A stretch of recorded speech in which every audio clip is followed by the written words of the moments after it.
cambalacheando de nuevo. Yo estaba muy ansiosa, muy nerviosa, muy contenta por tener acá a Marcelo Goyeneche, es el director de La Peli del Polaco, que tiene un nombre, o sea, ustedes se encuentran en el Instagram, se llama La Peli del Polaco, pero tiene un nombre que es Las Formas de la Noche.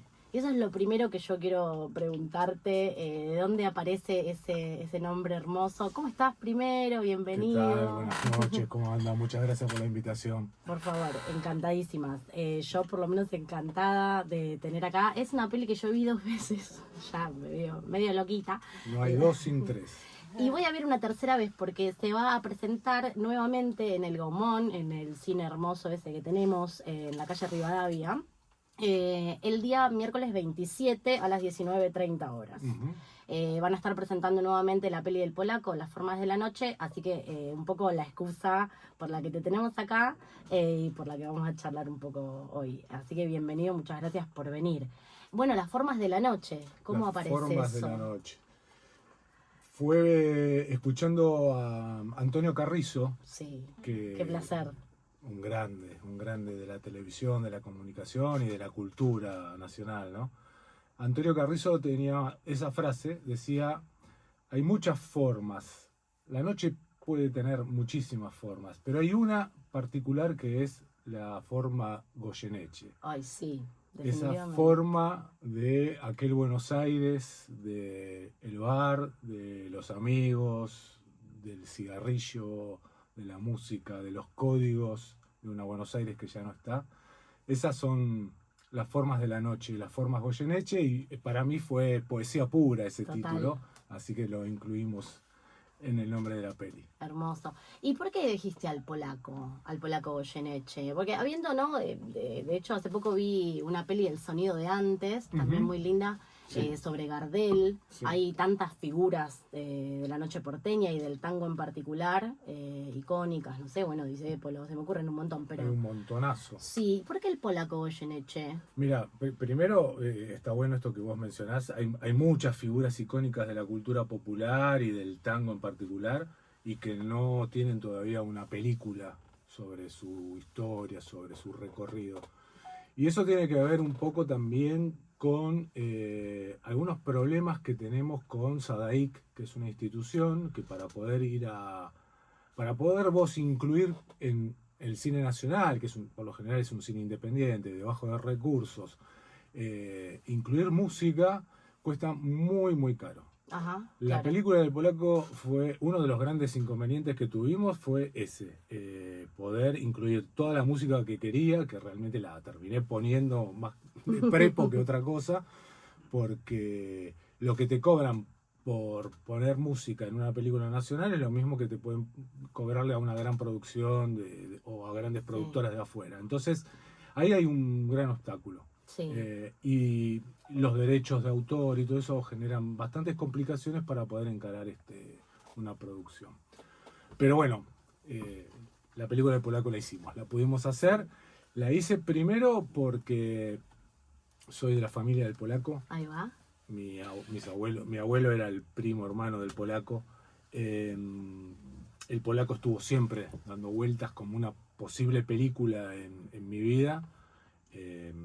Yo tengo el polaco tiene una frase y yo tengo otra modificada. El polaco decía, pibe, ¿no te gusta el tango? Crece un poco más. ¿Sí? A mí el polaco, cuando yo era chico, no me gustaba. Era el viejo que venía a cantar tangos a la casa de mis abuelos. Era un embole. Mirá vos. ¿No? Uy, ahora me vas a contar un poco de eso. Sí, y bueno, y fui creciendo y me fui encontrando con esa maravilla, con esa interpretación, con ese personaje carismático y maravilloso.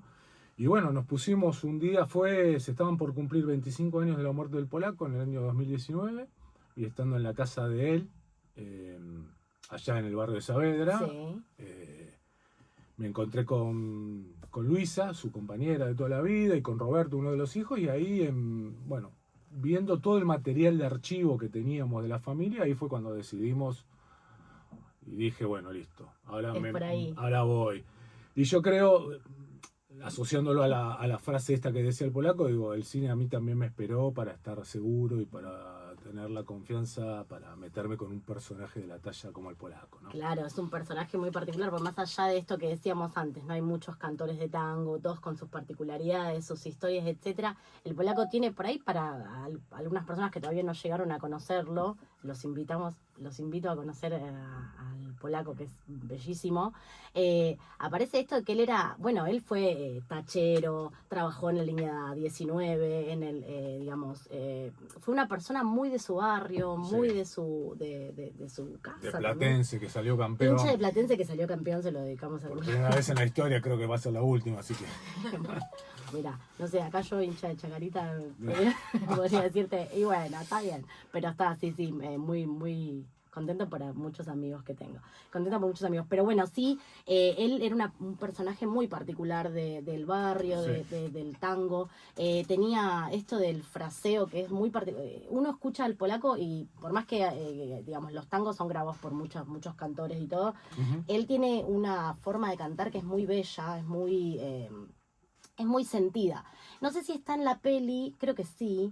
Hay alguien diciendo, el polaco dice frío y yo tengo frío. Me corre frío por acá, sí. Sí, ¿no? Como esto de cuando uno escucha, qué sé yo, esas canciones tipo Garúa, ¿no? Como esas canciones sur o estos icónicos tangos que él los graba. Si bien fueron grabados por otras personas, él tiene un decir muy particular, muy del barrio, muy que también su voz se siente muy trabajada por la noche, por las formas de la noche, y hay una voz en él que es muy particular. Preguntarte, sí, tengo esta duda de si, bueno, lo conociste, si te acordás de algo, de cuando vos eras más chico, si te acordás qué recuerdo te viene que quieras por ahí contar, por ahí.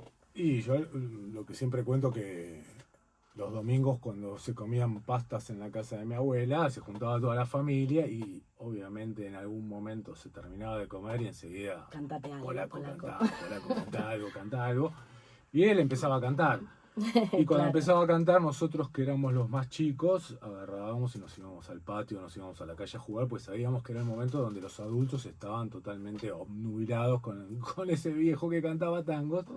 Y para nosotros era como una puerta a la libertad, ¿no? Nos vamos yendo, que vino el abuelo. Y había mucho de eso. Lo que vos decís de la interpretación del polaco, encontré cuando hacía la investigación para la película el primer registro del polaco con 16 años. Sí, y que él canta previo a ese concurso, que él gana un concurso. Él gana el concurso en el Federal, a esa edad más o menos. Sí. Y pasa a actuar en una orquesta, que era el premio. Sí, ok. Y en ese momento, cuando estaba tocando con esa orquesta, graba con unos amigos de manera muy independiente un tema de no me acuerdo ahora el nombre. Yo tampoco lo recuerdo. Pero bueno, yo cuando escuché por primera vez... ¿Minucho Triste no? No, grabó Celedonio. Celedonio, con 2 guitarras. Graba Celedonio y vos escuchás ese registro del polaco con 16 años y si no te dicen que es él, no lo sacás. Y lo que tiene el polaco es que en cada orquesta que estuvo y con el paso del tiempo se va como reconfigurando. Hay otra voz, hay otra forma de cantar. Sí. Es muy impresionante cuando ves el recorrido, porque con Salgán tiene una forma de interpretar muy de orquesta típica, muy, muy estructurada, muy perfecta. Salgán lo busca él, Salgán lo convoca. Lo convoca, hace una audición, lo escucha y rápidamente queda. En esa orquesta, que es una orquesta maravillosa. Sí. Comienzo de los años 50, y ahí el registro del polaco es uno, vos lo escuchás, pero 4 o 5 años después, en el 56, entra en la orquesta de Troilo y ya hay otro polaco. Con Troilo es maravilloso también. Con Troilo se suelta un poco más. Sí, bueno, él le dio un montón de lugar, ¿no? De hecho, es el padrino de su hijo, hay una relación muy hermosa. Y aparte Pichuco, un tipo como el polaco, estos tipos de la noche porteña, con sus códigos, con su amor, ¿no? Su lealtad y su generosidad, sobre todo. Eran tipos muy generosos. Eso se notaba en todo lo que yo le pregunté, cómo habían transitado esos años con el gordo Troilo y con el polaco y te dicen, eran buenos tipos, Sí. eran tipos buenos, Sí. no se creían nada, ¿no? Sí, sí, Y sí. Troilo lo incentivaba a que él se soltara, y ahí empieza a soltarse. Que después lo vamos a ver en su esplendor en los años 70 con los discos que graba con Attilio Stampone, por lo menos, que para mí es el polaco en su máximo esplendor. Ese es el que nos recomendás escuchar más, o sea, bueno. Todos vas a en encontrar tu elección, algo, digamos. pero digamos, ahí vas a encontrar al esplendor del polaco. Y después, con las dificultades de los años, con una operación que lo marcó también a fines de los años 70 en la garganta, él se empieza a convertir en este gran decidor, sí, ¿no? hablador del tango. El hablador, el que llega a los pibes. Sí, ese fue algo muy importante también, algo que yo veo por ahí en la carrera, no sé tanto, por ahí no, pero digo, de esto del vínculo con el rock, el vínculo con otros no sé, lugares de la música, digamos, yo creo que él tuvo este rol de unir a la juventud con el tango, no sé si por ahí es demasiado, pero no, de unir ahí a la... Ahí hay dos grandes culpables, uno es Pino Solanas con la película Sur, y el otro es el polaco. Que hay unas anécdotas de Sur que están buenas, que bueno, decían imposible doblarlo, porque el polaco nunca hacía una escena igual a la otra, entonces era muy difícil doblarlo y ponerle el sonido después, porque le hacía una cosa y cuando había que filmar de nuevo era otra la expresión, porque esto del sentir el tango que aparece, bueno... No hay, en los más de 100 discos que grabó el polaco, es muy difícil encontrar una retoma. Claro. Es algo increíble. A mí me pasa que a veces me pongo a escuchar Balada para un loco y la grabó en una sola toma, porque no se podía quedar quieto, porque no le gustaba el estudio, no le gustaban los estudios de grabación, se quería ir rápido y grababan así, 1 o 2 tomas a lo sumo. Pero en los 80 pasa eso, a partir de la película Sur, que está Fito, que está él, empieza a tender esos lazos con la juventud y en ese momento él actuaba en Café Homero y eran todos pibes jóvenes y él los alentaba y aparte le decía a la gente, a los tangueros ortodoxos, viste, que decían, no, el tango, el rock, estos pibes, no, estos pibes son maravillosos, son los que nos continúan en nuestra cultura, en nuestra música popular. Así que ahí también encontrás otro aspecto del polaco, un tipo muy, muy, muy desprejuiciado, tendiendo puentes todo el tiempo con distintos artistas y con las nuevas generaciones de jóvenes del rock, sobre todo.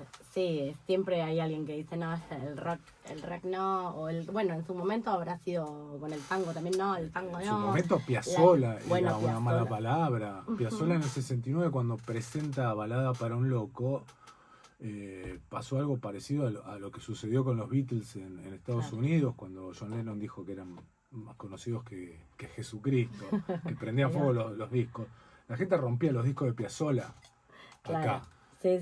Y no jóvenes, eran tipos viejos, grandes. ¿no? Grande, claro. Y hay una anécdota muy interesante ahí porque 3 meses después de la presentación de Balada para un loco, el polaco es el primero que la graba. Porque dice, esto es una maravilla. Sí, es que es un poema bellísimo. Y le decían, no lo grabes porque hay mucha gente que no va a querer comprar el disco, pero que se jodan, decía, yo lo voy a grabar igual. Ay, no, por favor, nos dejó una maravilla. No sé cuánto tiempo más tenemos, tenemos 4 minutos, 5 minutos.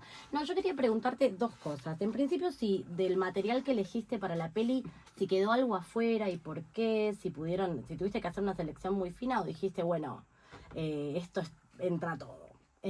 Pues está muy hermosa la peli creada, lo vuelvo a decir, parece que se vuelve a presentar este miércoles 27 en el Gaumont. Y que vas a venir por tercera vez a ver. Tercera vez ya medio Loki, ¿viste? Fanática de Chayanne. Bueno, no, preguntarte eso, si quedó mucho material afuera, cómo hiciste esa selección, y algo más en relación a cómo es filmar en este contexto, cómo es hoy presentar esta peli en este contexto de financiamiento, de ataque a la cultura nacional y a todo lo que tiene que ver con el círculo del Estado, digamos, con ese ataque fuerte que hay, ¿no? De parte del gobierno nacional. Sí. Esas 2 cositas. Esas 2 cositas. Bueno, la primera, quedó muchísimo material afuera, por supuesto. Cuando uno encara un proyecto documental, el primer corte de la película tenía 3 horas, más o menos. Claro. Pero la hubieras dejado. Pero hay que pulirla. Hay que pulir y bajar. Sí, quedaron muchas cosas. Yo creo que lo esencial, lo que a mí me parecía más importante y lo que narrativamente funcionaba mejor está en la película. Pero sí, obviamente, es un personaje, imagínate, solamente de su vida conocida, digamos, transitó casi 5 décadas de la historia argentina. Sí. Y yo además quería puntualmente anclar los procesos políticos de Argentina con los procesos culturales, porque me parece que también era la forma de entender cómo entraba y salía el polaco de una orquesta, cómo el tango empezó a ser una música que pasó de moda, cómo lo nacional fue atacado sistemáticamente, o sea, está todos los procesos muy cercanos, ¿no? Ligados. Muy ligados, por eso seguro ahora vamos a hablar de lo que nos pasa ahora. Pero digamos, sí, que siempre quedan cosas afuera, siempre quedan cosas, por suerte, porque si faltaran sería el problema. El tema es que sobre siempre, ¿no? Y después presentar la película, bueno, mirá, nosotros estrenamos la película en noviembre el 16 de noviembre del 2023, sabiendo que se iba al balotaje con la posibilidad concreta de que asumiera este personaje. Esta cosa que no sé cómo decirla, pero bueno, este sujeto que claramente hay algo que hay que reconocerles, que dijo que nos venía a destruir. Sí, sí. ¿No? Entonces, él lo dijo. Él lo dijo. Eso es lo que querían él y los que lo digitan desde otro lado. Y lo que estamos viviendo es eso, es la destrucción de lo nacional, la destrucción de los puestos de trabajo, la destrucción que no la van a lograr de un proyecto de un país soberano, que es el que seguimos anhelando algunos, ¿no? Y entonces, cuando vos querés someter a un pueblo, lo que tenés que hacer es atacar a su clase trabajadora y atacar a su cultura. Sí, porque ahí está el capital cultural, el capital simbólico. Entonces, de financiar el cine, además que tienen una hazaña con el Inca, y hay un desconocimiento total también de la gente, por eso está bueno. A mí me gusta, cada vez que me dan un micrófono, contarles que las películas como la del polaco no se hicieron con la plata de lo que vos le pagás de impuestos a nadie, sino que hay un fondo de fomento, que en los países que tanto ama el tilingaje argentino y el cipallismo argentino, tiene políticas públicas de fomento muy fuertes en la industria audiovisual, porque es un negocio por donde lo veas. Claro. ¿Sí? No tiene pérdidas. Sí. Y la gran ganancia que tiene, y es esa la que no quieren, es que nosotros contemos nuestra propia historia. Sí, que contemos la historia, que tengamos memoria, ¿no? Vos me contabas antes que habías tenés otras pelis en tu haber, y ahora, bueno, en septiembre se va a estrenar el videoclip de Norita. Sí. Bueno, y otras pelis en relación también, bueno, me habías contado algo de El largo viaje. También, bueno, ahí hay un hilo político en tu elección de qué contar, ¿no? Por supuesto, sí. Está muy ligado a mi formación, está muy ligado a mi pertenencia política, a mi historia y a lo que yo creo que es lo mejor que tiene el cine documental como herramienta cultural y política de transmisión de ideas. Bueno, ahí me hacen circulito, de que tengo que ir cerrando. Circulito. Bueno, preguntarte si querés que escuchemos algo en particular y ahí ya el muchacho esto que está sonando, que es bárbaro. Tiró una bomba, así que vamos a escucharla. Recordarle a la gente que el miércoles 27 de agosto se hace una función especial con música en vivo también. Con música en vivo, la última oportunidad para ver la película de polaco en pantalla grande. Hermoso. Bueno, muchas gracias por haber venido, Marcelo. Gracias a un ustedes. placer.